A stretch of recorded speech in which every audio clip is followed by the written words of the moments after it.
Hello, I'm Dominic Lewis Barclay, the Managing Director of Wentworth Wooden Puzzles. I'd like to introduce you to Tom Tyler, puzzle historian, collector, author, broadcaster and lecturer on puzzles. In 1762, a young map engraver called John Spilsbury had a brilliant idea.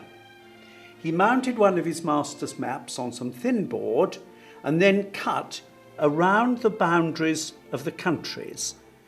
He put the pieces in a box, and these were given to children to help them learn their geography. In the century that followed, the idea became very popular, and makers of these dissections used farm scenes and religious scenes, railways, and other topics to illustrate their children's puzzles. In the mid-1800s, this jigsaw puzzle was produced by the Barfords, called the Star of the West. It's very significant because the star is the lady on the horse at the top, and she was a lady whose morals were not as good as they should be, and we can therefore say that this was not ever intended to be a children's puzzle. It is in fact the first ever adult puzzle. Towards the end of the 1800s, there were three special inventions. The first, which you see here, was lithographic printing, which meant far brighter and more beautiful pictures could be produced, ideal for making into puzzles. The second invention, seen here, is plywood. And plywood is thin wood glued together, again ideal for cutting into puzzles. And the third invention was the treadle jigsaw, which meant that far more intricate shapes could be cut at a far greater speed.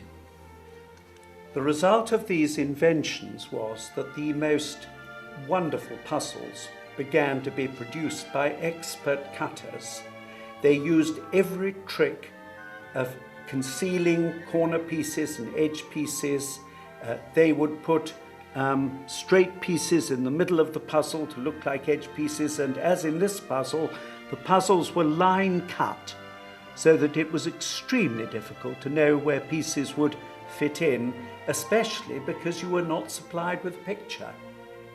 This is my own favourite puzzle, Alice in Wonderland with the Cheshire Cat, cut by the maids of Kent and containing whimsies in the cut of the puzzle. And these were random shapes which would be developed by other companies later on. In the 1920s and 30s, various companies like Victory produced beautiful wooden puzzles in large quantities, and the boxes now had guide pictures on them, which would have been regarded as cheating earlier on.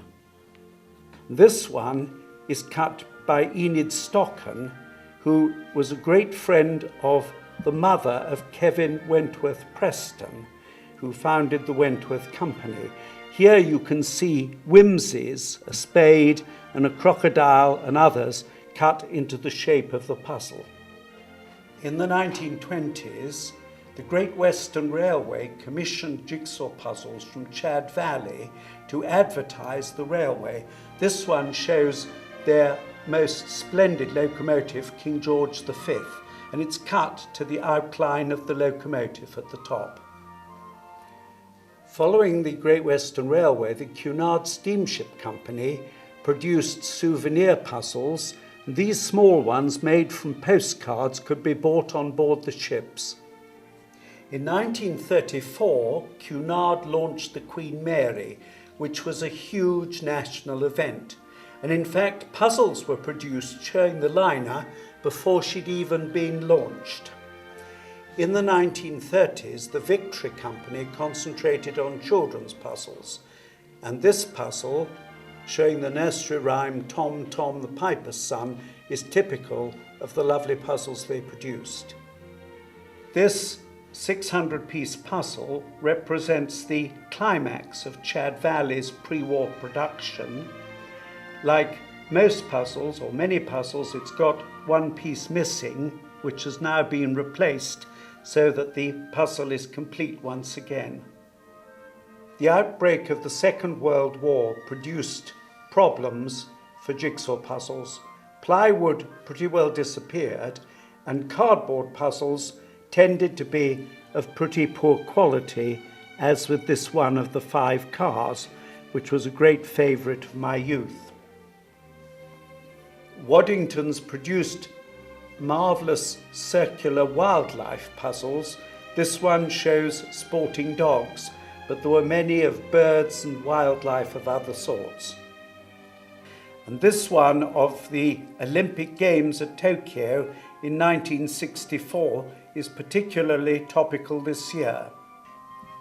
So today there are 3 main sources of jigsaw puzzles. There are cardboard puzzles made by a number of manufacturers, like this 1,000-piece one. There are a number of amateur cutters who produce very fine wooden puzzles, but they take a long time to cut. This one has got many whimsies in it and was cut specially for me by a friend. The third source of jigsaw puzzles is companies like the Wentworth Company. In the early 1990s, Kevin Wentworth Preston needed adult wooden jigsaw puzzles for his mother, and he discovered that you couldn't obtain them. He also discovered that you could purchase a laser which could be used to cut wooden puzzles. And this was the inspiration for the Wentworth Company. When I worked for the company, we discovered that the best source of images was through contemporary artists. This early Wentworth puzzle, a Malcolm Root picture, shows a scene at the top of one of the passes in the Lake District, and the poor little Morris has died in the last few yards. It's also interesting because it has here the Wentworth whimsy, which was the butler bringing in a jigsaw puzzle on a salver, and was one of Kevin's favourite designs. The Wentworth Company have also produced many puzzles for heritage sites, stately homes, bird reserves.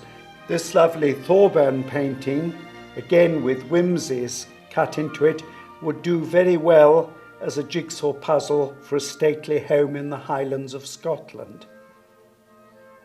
And here is an example of one of their personal puzzles, which they will create for you using your own photograph.